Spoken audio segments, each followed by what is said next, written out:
Hi everyone. I'm hoping this works. Okay, share to group. Let's see. Okay, here I am. Okay, so what I'm going to try to do is give some overview on what's happening with Twitter, and then I have my computer open as well. I'm going to take your questions and try to answer them. I know no more than what is publicly available, but what I'm hoping to do is kind of boil it down and explain it in layman's terms and answer your questions in layman's terms. So just briefly before we get started, yay! Thank you everyone for all of your work and a stupendous result for us. Still hopeful that we can pick up Nevada and Arizona, and more about that separately. Maybe we'll do a separate night on that. But if you do have time to call to cure votes in Nevada and Arizona, which means correct mail-in ballots, tell people that they need to make corrections. These two elections that could determine the control of the Senate, we need Georgia too, could be decided by hundreds or thousands of ballots. So everything we can do now, I know we're all exhausted, and these final few days might help us for the next 2 years plus. So we need to have control of the Senate. Okay, so back to Twitter and Elon Musk. And I'm going to go through things. I didn't have time to really prepare, but I'll go through things, sort of an overview of what's happened in the last 2 weeks since he took over, and what happened today and why that's important and what that means.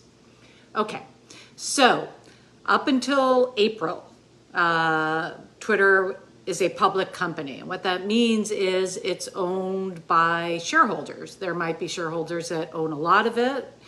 There might be shareholders that own 1 or 2 shares. But when you're a public company, that means one person doesn't own you.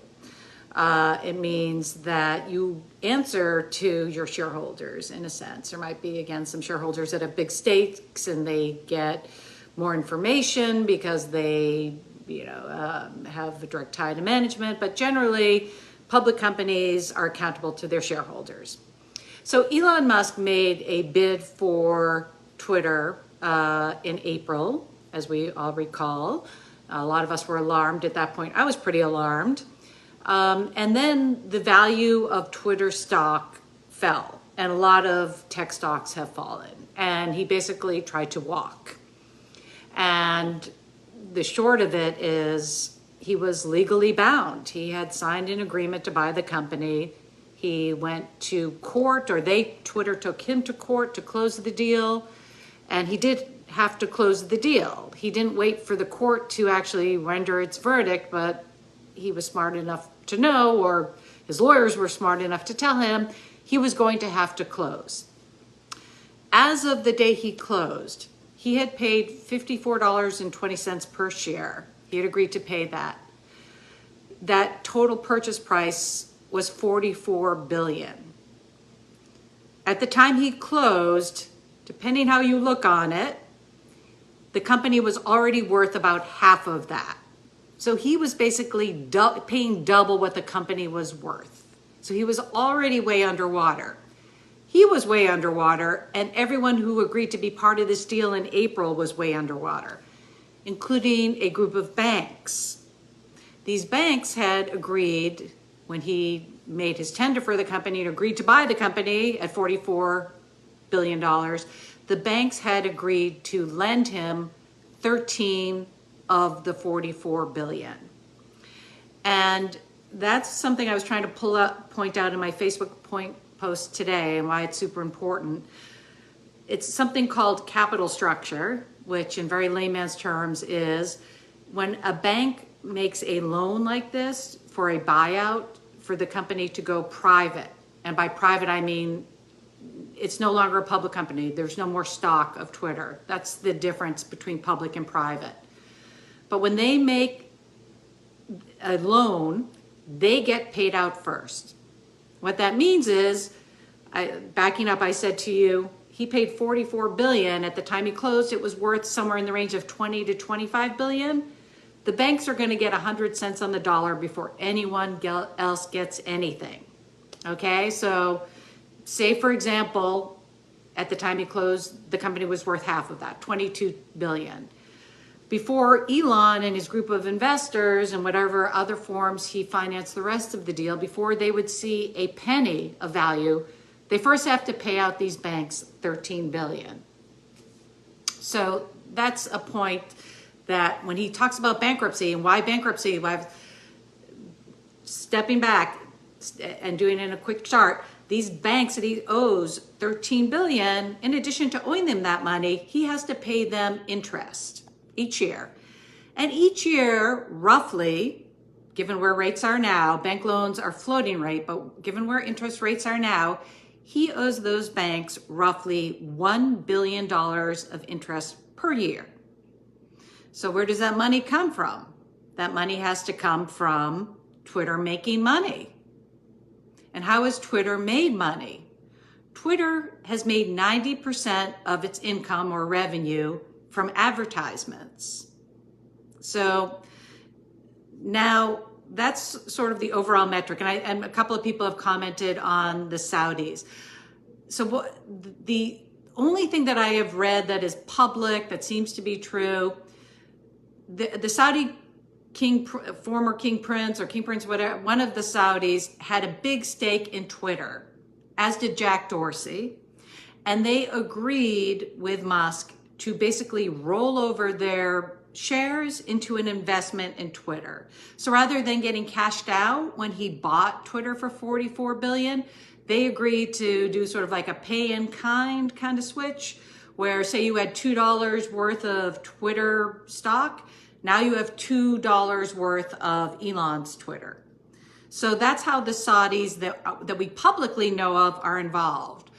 And that's all we know. Once you're a private company, that information is no longer available, but something that even President Biden referred to yesterday when he was asked by reporters is there could be national security implications, because Twitter has been up until now a public square. And so it's a way to control information, all of our information. When you logged on to create a Twitter account, you gave them your email, you gave them your cell phone number, potentially you've purchased things, so they have your credit card. So there's a lot of information about you and where you've been, you know, all these things that are worth things to advertisers. So Twitter, like Facebook, advertises to us. Facebook is a lot better at it. Twitter, at the time Musk bought it, was not very good at it. And they were getting better, and I'm not an expert in marketing, but the things that were coming out was for example, if you Google red shoes, you're looking for a pair of red shoes, and you think, you know, innocuously enough, okay, I'm looking for red shoes on my Google search. And then the next day you're on your Facebook feed and all of a sudden you see an advertisement for red shoes. That's because Facebook knows how to take that information and, you know, and they used to be able to do it. Tim Cook blocked them from doing it on Apple devices, but they could take that information and target you. Twitter was never that sophisticated, and Twitter was a small advertiser to begin with. That's not something that, you know, it was a strong market. So it was very easy for advertisers who account for, again, as I mentioned, 90% of Twitter's revenue in the early days when things got really ugly really fast, to just put their advertising on hold. It started with GM and then it branched off from there. And there were a couple of concerns. There were concerns, Musk had met early on with the heads of groups like the ADL and the NAACP to talk about content moderation and keeping the platform assembly safe. And he had assured them that he would do that. But then we all know what happened next. Within days, he just gutted the workforce, half of it. He gutted the part of the workforce that worked with advertising. And then the big news that happened in the last 48 hours is he also gutted people that were responsible for reporting to the government. Side note, there is a consent decree between Twitter and the FTC that existed before Elon Musk bought it. That part of that decree is on a quarterly basis, they need to report to the FTC that they are compliant with elements of privacy and elements of what is allowed on social media and so on and so forth. What you had happen today, in addition to the people that Musk fired Friday, you had 3 of the most senior people that need to sign off on what is given to the government resign. In other words, they were people involved in the operations of Twitter. They were the ones that would have had to put on their names to what is sworn to and submitted to the FTC that they were compliant. We don't know exactly why they left, but if you read reporting, the speculation is they were concerned about their own personal liability. So that happened. Also, what was reported Monday, first by CNBC, you've seen me gleefully post about the Tesla stock that has traded down. It's now at a 2-year low. It's lost more than half its value this year alone. All of a sudden, it started dipping at the end of last week, and there was speculation, the banks have some Tesla stock as collateral, that if they can't get any value from Twitter itself, that they can force a liquidation of that collateral. There was some speculation that people were displeased with what Musk was doing at Twitter. But what it turned out to be is Elon Musk, he had to file it between November 4th and 8th, I believe are the dates, had sold $4 billion worth of Tesla stock. And what came out in his meeting with employees is the reason he had sold that stock is the company was bleeding and running out of money. Remember I said in the beginning when we talked about the $13 billion of bank loans that he borrowed? He has to make payments on those loans, interest payments. And the other thing I mentioned, he just lost 90%, not all 90%, not all of the advertisers left, but a lot of them left. He lost that part of the revenue. We don't know how much. There are some metrics out there that suggest it's half. We don't know. But a lot of advertisers have put their stuff on pause. He was trying to make up for the revenue with his $8 a month subscription to have a little verified thing by your name. That was a disastrous rollout. There were some very funny tweets that then even in stories got taken down because the tweets were taken down. I mean, it's hard to make this stuff up, how badly this has all gone. But for example, in the sporting world, which a lot of people use Twitter for sporting news, there were fake accounts that got verified, and then they were making up stories about players getting traded or so forth that were completely not true. And then those accounts, they were trying to keep up to get them suspended. Anyway, that whole rollout has been a mess. And he would need, even if he had 1 million people pay $8 a month, that's $8 million a month. That's $96 million a year. That's not going to cover $1 billion of interest. That's like a little scrap. And he's not going to get 1 million people paying $8 a month. Already he said that they would give out free accounts to people that already had them. So long way of saying this company is in major trouble.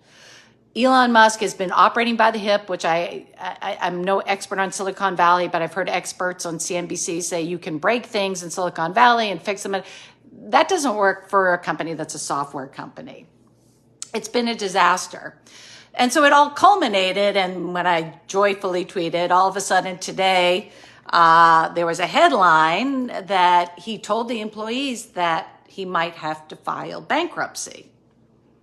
And so why would he need to file bankruptcy? Well, because they're running out of money. He fired half the staff. Then he had to try to hire back certain staff, and then he's lost additional staff that he needs. He might not be compliant with the FTC in their consent decree. And again, he's got, the noose around his neck to pay these bank loans, to pay their interest. And so his choice is he bought himself some time by liquidating $4 billion of Tesla stock. But how much more money is this guy going to dump into what is turning into a disaster? So I'm just going to quickly talk about what would happen. What I did on Wall Street when I worked on Wall Street is traded debt of bankrupt companies. So I know a thing or two about bankruptcy. So why would he file bankruptcy? We just talked about that. What would happen if he filed bankruptcy? Something I talked about up front.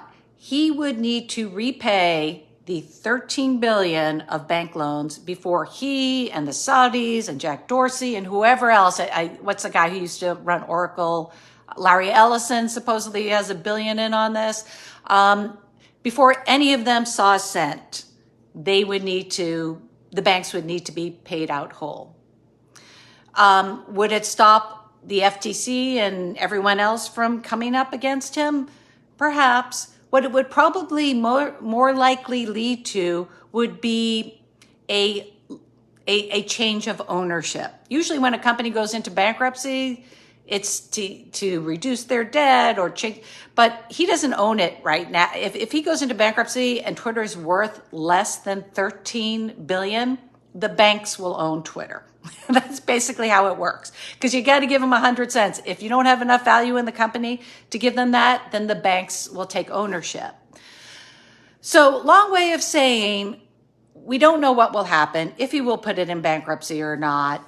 If he does, chances are, however that turns out, if the company ends up becoming a public company again, or I am sure right now there are people calling, bottom fishers calling Elon Musk, offering to buy Twitter from him for maybe 13 billion, for maybe 15 billion, and let him and his investors lose the difference between the 44 billion they paid a few weeks ago and the sale price. I'm sure there are bottom feeders as we speak being financed and trying to buy this company on the cheap.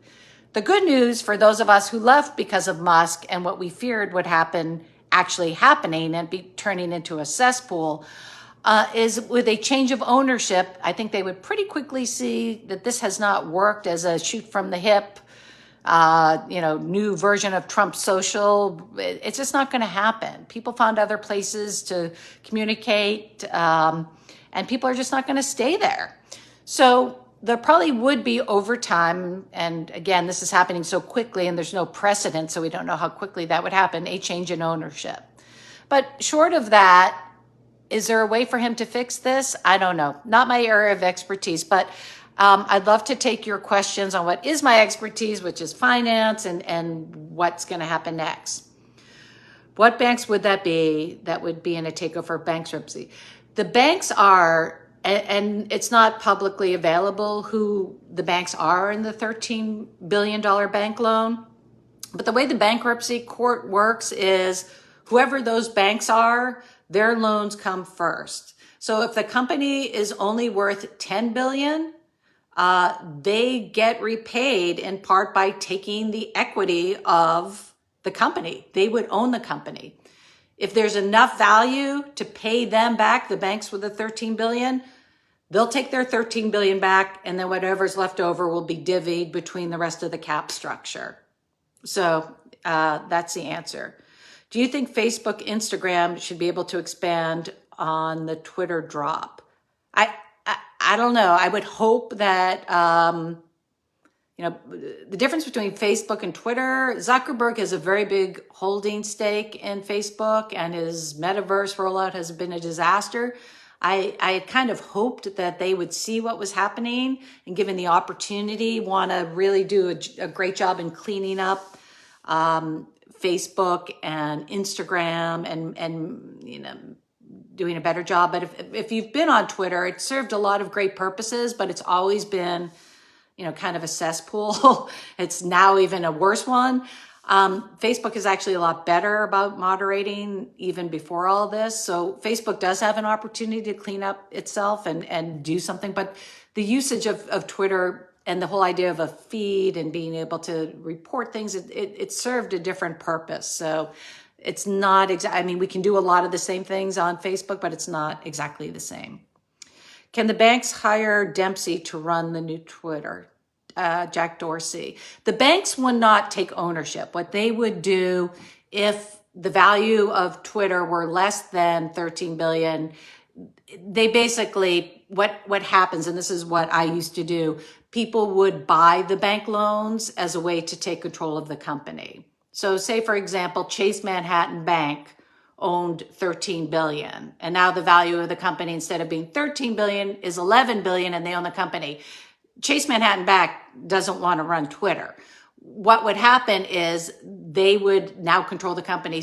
Somebody like Sequoia Capital or one of the hedge funds would come to them and say, I'll pay you X number of dollars to buy the company from you. And that's how it would play out over time. It's arguable right now if Twitter is worth more or less than 13 billion. Again, without being on the inside, we don't know. Any thoughts on Mastodon? I tried Mastodon because it actually feeds the way Twitter does. And I don't know what others' experience is, but I couldn't get it to work. I mean, it's like, it's a great idea and concept, but the functionality of it was so slow and aggravating. And if they clean that up, it could be another alternative to Twitter. I heard Jack Dorsey was taking his money from the sale to start a new company. Yeah, and some of you have posted it, Bluebird or whatever it's called. I would be really suspicious of these guys. Dorsey still has an ownership stake in Twitter. I would not be giving him my personal information to be part of the beta testing. I think it's leaving one hornet's nest to go to a new hornet's nest. Okay, I'm going to try to see some of your comments by opening them. Tesla, a buy. Yeah, that's like a whole other conversation. I personally would not be buying Tesla, but I just think you're, for the same reasons, like at the whims of this guy. Any thoughts on possible national security review investigation connection with the Saudis? Putin, trouble to say the least. Yeah, and that's something I talked about in the beginning, that there had been rumors about that. And then for the first time, and it made headline news on all the platforms yesterday.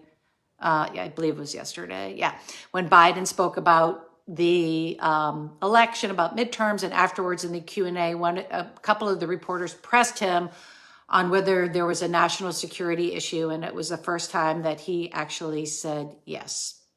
So there might be an investigation that follows, in addition to the FTC issue I mentioned to you about consent decree and the 3 engineers that would be resigning today. In addition to that, that's a separate issue, national security. Tribal, no, I'm not going to try it either. Has involved David Sachs too, another potential dangerous person. I don't know anything about that. And for some reason, your old comments are not feeding. So if you have, I'm going to hit refresh. If you have questions, I think you're going to have to rewrite them because I can't see them. It's any idea on why we have a labor shortage? Yes, because we haven't had enough immigrants allowed into the country, starting with Trump. Is Twitter now more a personal security risk for ordinary people? Absolutely. And that's the consent decree that the engineers needed to sign off on. Part of that, it predates Musk's ownership, and I've only started to read up on it, but Facebook had settled something with the FTC when our public information was stolen, and I believe they paid a $5 billion fee. Facebook did. Twitter had similar issues with sharing public information. So as part of that consent decree, in addition to other things, they have to protect our information. And the fact that the engineers are not willing to sign off on that is pretty effing troubling. Several requests for Arlene and Chef. I know Arlene's being so good. It's kind of strange. Is there any scenario in which this whole debacle benefited? No. And I've seen so many people say he did this on purpose. Absolutely not. In no way is this what he would have wanted. First of all, he wouldn't have wanted to close this deal for 44 billion that on the day he closed it was worth half of that. Nor did the banks want to close, nor did any of the investors along with him want to close. And how he has done this shoot by the hip and done everything wrong, telling the employees today, that they had to go back to the office and morale is low. He's done pretty much everything wrong. The thing about Nancy Pelosi's husband, tweeting conspiracy theories, tweeting that he was going to go thermonuclear on the advertising. It's hard to think of how many. I in corporate America, I've never seen a new buyer mishandle an acquisition like this. And a lot of people are saying that on CNBC. It's, people want to give him the benefit of the doubt because he's a disruptor, but no, there's no good of what he's doing now. All he's doing is decreasing the value. Is there any way the federal government could buy it and make it a safe space? No, it's not going to be, the federal government's not going to buy it. It will be another buyer, but they're watching what he's doing wrong. And obviously you have to be responsible. You have to obey the consent decree. European regulators have things in place in order to operate there. So do you think COVID and long COVID to Arizona as they count the final ballots? Do you think our congressional representatives will start to leave Twitter? Good question. That would be a real disaster for them. I think we'll probably know in the next couple of weeks if Twitter is, it's just, I posted that funny meme about which would go faster, Twitter under Musk or, the salad, the lettuce. And so far the lettuce is outliving it. Things are playing out so quickly. There's so many issues with, like, someone could open an account tomorrow, get their check mark and say they're AOC, or Marjorie Taylor Greene. There's just, it's a mess. It's so much in flux. I think our public figures will stay there, as long as it has some merit as a public square, but it's unwinding so quickly. I'm not sure how long that's going to be the case. You can already see once in a while I'll sneak on, and I think he knows people are just sneaking a peek over there because he was so angry during the election. He apparently tweeted that he was going to put up a paywall because people are leaving their accounts up, or they're not allowed to close them down, and you can still peek. But you can see everyone on our side and all the politicians on our side, when they tweet, the responses they're getting are minuscule compared to what it used to be. So the content is being moderated differently. And so many people who are Democrats have left. And I think in part, the end of what it felt like if you were on Twitter for this election, including our media, it felt a certain way there, and it wasn't representative of anything other than the fact that it was mostly bots and people from the far right and the right. And so many people on the left had left that it became an echo chamber for this red wave that didn't exist. Is Musk insane? What do you think? I think we asked ourselves, I feel like, during the Trump era when I kept the weekly list, and the two things I said I wished I had were a law degree and a PhD in psychology.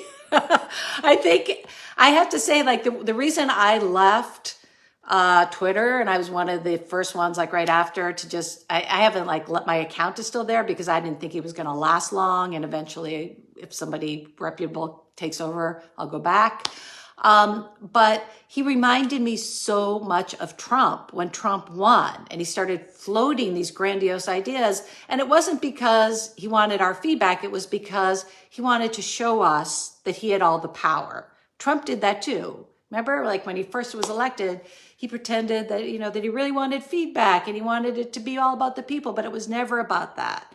It was about him being in total control because of his personality disorders and him showing us. And I think Musk thought he could do that by buying this company, that everyone would kowtow to him and things would just go his way. But that's not the way it works. And I think it's a personality defect with both of them.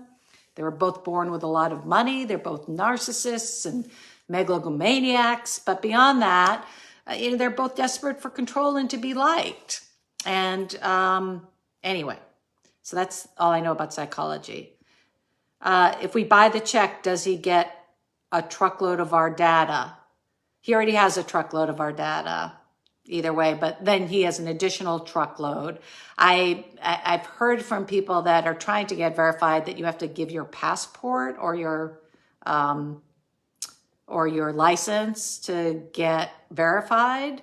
So yeah, now he has that information, and whoever buys it, and the Saudis or whoever investor has that information too. So whatever you give him, he has.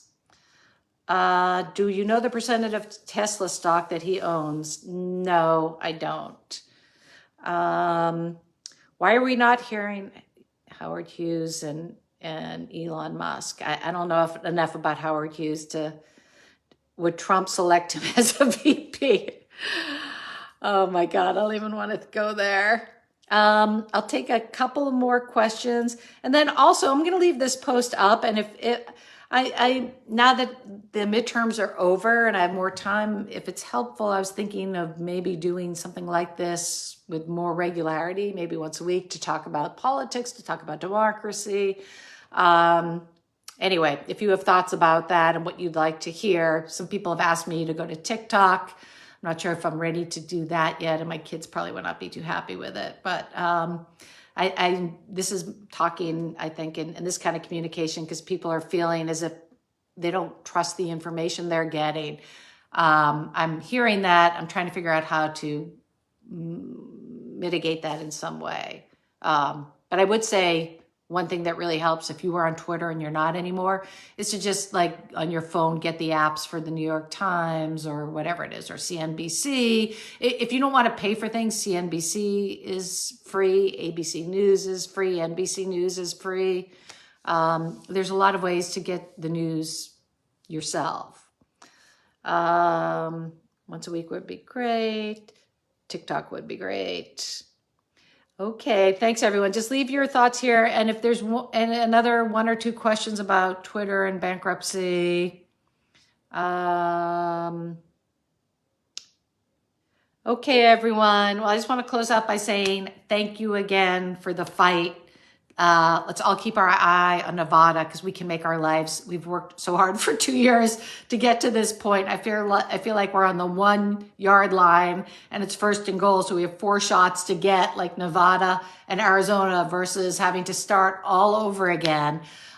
If we can have 51 seats or even 50 seats going into this next 2 years, our life will be so much better.